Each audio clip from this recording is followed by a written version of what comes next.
स्वयं स्वयं को जाने बिना, स्वयं स्वयं को जाने बिना अनंत भव बीत गए। सतदेव शास्त्र गुरु की कृपा होते सत पुरुषार्थ से निज स्वरूप में ठहर गया, निज स्वरूप में ठहर गया। ओम सजात्म स्वरूप परम गुरु शुद्ध चैतन्य स्वामी ने नमः। स्वानुभूति दर्शन में आगे बढ़ते हुए आत्मार्थी बंधु प्रश्न कर रहे हैं कि शास्त्र भाषा में कहा जाता है कि पर्याय प्रकट करने की अपेक्षा से उपादेय है, परंतु आपने जो कहा उसे बहुत अच्छी तरह स्पष्टीकरण हुआ है।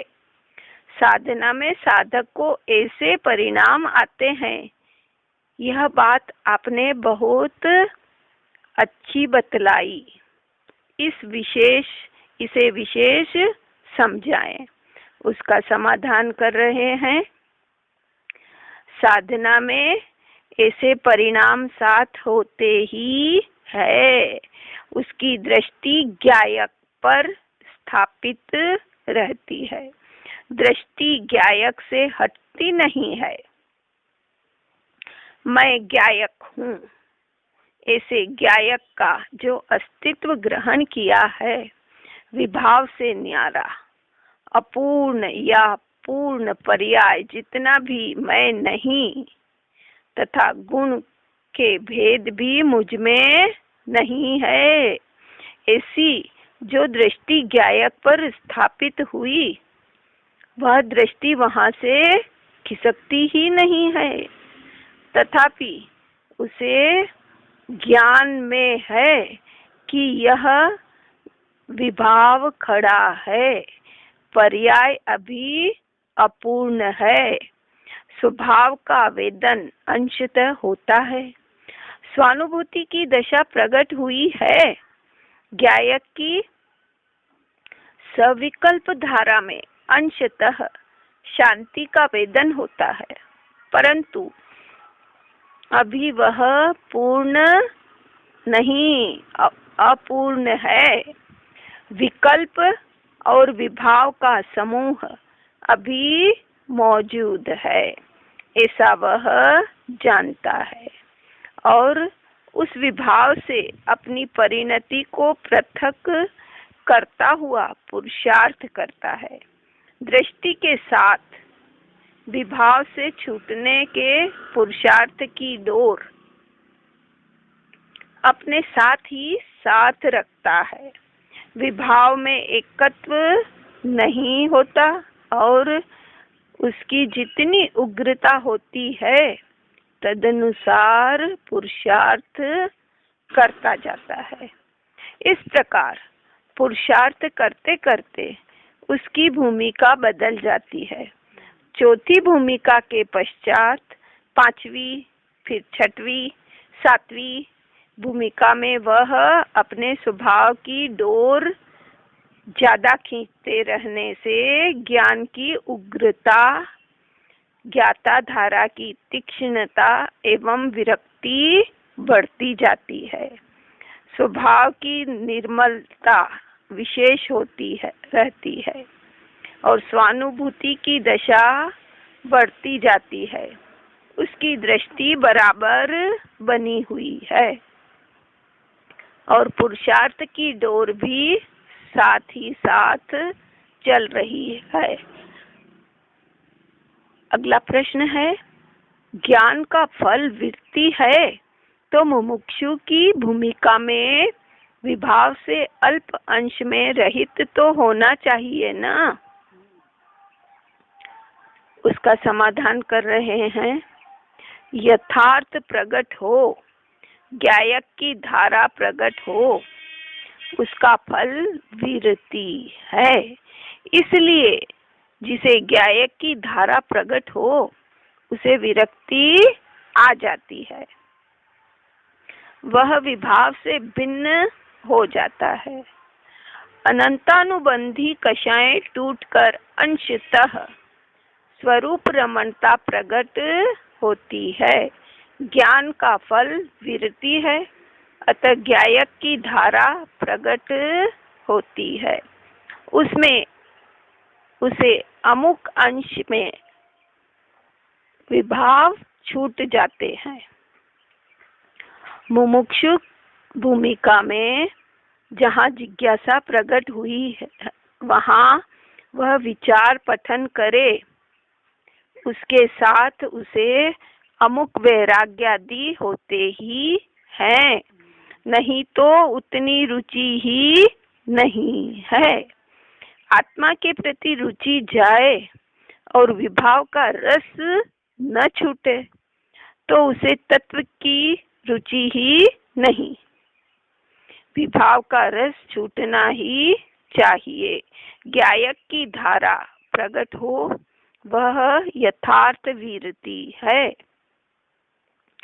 जिज्ञासु को अभ्यास काल में आत्मा की रुचि जगे, उसे विभाव का रस छूटना ही चाहिए। वह तत्व विचार करे,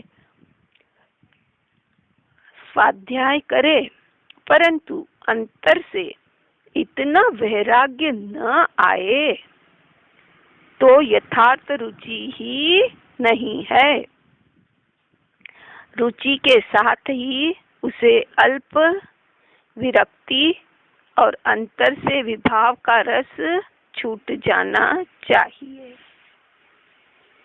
अगला प्रश्न है, श्रीमद् राजचंद्र जी ने कहा है कि सर्व भाव से विराम की प्राप्ति संयम वह द्रव्यानुयोग परिणमित होने का मूल है। यह किसी भी काल में भूलना नहीं। वहाँ क्या तात्पर्य है? समाधान कर रहे हैं, जिसको द्रव्यानुयोग का यथार्थ परिणमन हो गया है, उसे संयम अनुक्रम से आ ही जाता है। उसको स्वरूप प्रमाणता होकर चारित्र प्रकट होता है। मुमुक्षु दशा में उसे अमुक प्रकार से बाहर की रुचि छूट जाती है, वैराग्य आ जाता है।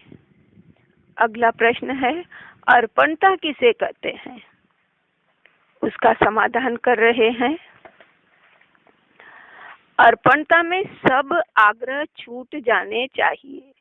आग्रहों की पकड़ ढीली हो जाए तब अर्पणता हो। अर्पणता में सब आग्रह की मैं कुछ जानता हूँ, वह सब छूट जाना चाहिए। किसी प्रकार की पकड़ नहीं रहती और नहीं रहनी चाहिए। अगला प्रश्न है, निर्णय तो करते हैं किंतु कभी कभी वह निर्णय छूट जाता है, उसका क्या कारण है? उसका समाधान कर रहे हैं, रुचि नहीं हो तो निर्णय होकर छूट जाता है। रुचि प्रबल हो तो निर्णय ज्यों का त्यों स्थिर रखे और उसका निर्णय आगे बढ़कर कार्य करे कि यह मैं हूँ, यह मैं नहीं। इस प्रकार रुचि हो तो उसका निर्णय दृढ़ता पूर्वक कार्य किया करें। ऐसा उसे प्रथम अभ्यास रूप होता है। वह अभी यथार्थ नहीं है, परंतु उसका अभ्यास करते करते यथार्थ होने का अवकाश है। अगला प्रश्न है, शास्त्रीय ज्ञान का विकास हो उसे क्या मंथन नहीं कहते? नहीं, वह मंथन नहीं है। मूल तत्व का मंथन, चैतन्य का मंथन, वह आंतरिक मंथन है। फिर उस मंथन में ज्यादा से ज्यादा टिक न सके तो शास्त्र के विचार आए, वह बात अलग है। प्रयोजन भूत तत्व के विचार आए कि मेरे द्रव्य गुण पर्याय कैसे हैं, मैं सबसे न्यारा हूँ, भिन्न हूँ, तो कैसा न्यारा होऊं, अंतर में यह भेद ज्ञान कैसे प्रकट हो, आदि विचार आते हैं। जैसे भगवान और गुरु के आंगन में टहेल यानी चक्कर मारे, उसी प्रकार गायक को ग्रहण करने के लिए चक्कर मारा करें, उसका बारंबार अभ्यास करता रहे।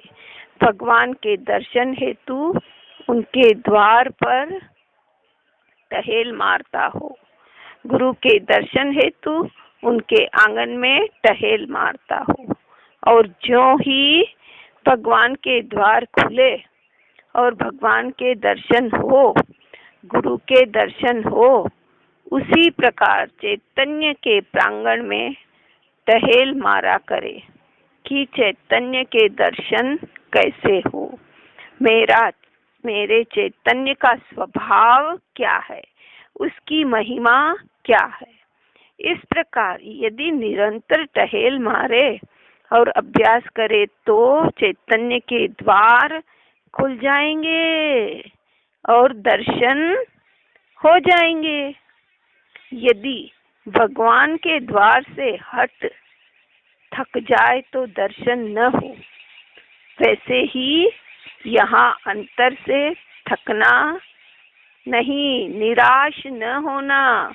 गुरु की महिमा लगे तो गुरु के आंगन में टहेल मारते रहने पर उनके दर्शन हो, वैसे ही चैतन्य के प्रांगण में बारंबार टहेल मारा करे, चैतन्य का विचार अभ्यास किया करे और उसी का रटन करते रहना चाहिए। चैतन्य ग्रहण नहीं होता, इसलिए उसका रटन छोड़ना नहीं चाहिए। अंतर में जो संस्कार डाले हुए हैं वे भीतर में कार्य किए बिना रहेंगे ही नहीं। हे आत्मार्थी बंधुवर, इसे सुनकर समझकर एकांत में चिंतन मनन करें और अपने आचरण में लाने का प्रबल पुरुषार्थ करें। इन्हीं भावनाओं के साथ ओम नमः सिद्धम, ओम नमः सिद्धम, ओम नमः सिद्धम।